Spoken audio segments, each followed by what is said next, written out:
وَإِذَا رَأَوْهُمْ قَالُوا إِنَّ هَؤُلَاءِ لَضَالُّونَ، آخر یہ کفار و مشرکین مسلمانوں کو دیکھ کر کے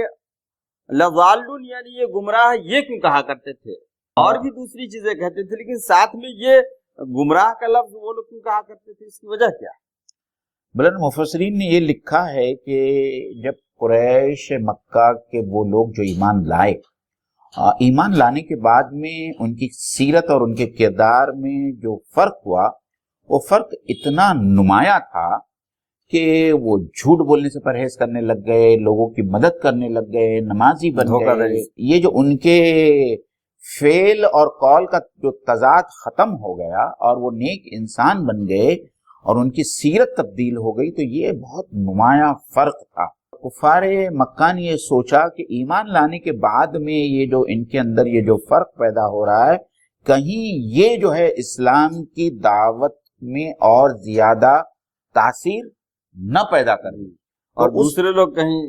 اس کی وجہ سے اور ایمان اور دوسرے لوگ جو ہے ایمان میں داخل ہوں گے۔ اس لیے ان لوگوں نے ان نئے مسلمانوں کے بارے میں جو نئے نئے ایمان لا رہے تھے ان کے بارے میں یہ بات مشہور کرنا شروع کر دی کہ یہ لوگ تو گمراہ ہے، ان لوگوں نے ہمارے آبائی دین کو چھوڑ دیا ہے اور ہماری بتوں کی جو ہے بت پرستی کی جو ہے مخالفت کرتے ہیں، تاکہ ان کے سیرت اور کردار کا جو اثر دوسرے لوگوں پر پڑ رہا تھا اس اثر کو جو ہے کسی طریقے سے کم کیا۔ اس میں گویا کہ دو پہلو ہے، ایک یہ ہے کہ طنز بھی ہے اور بظاہر ہمدردی بھی ہے، یعنی کسی کو دیکھ کر کے یہ کہتے کہ یہ بھلا مانس تھا،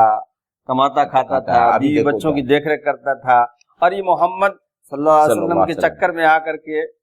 کس طریقے سے بہک گیا، گمراہ ہو گیا، یعنی بظاہر یہ ہمدردی اور بباطن طنز۔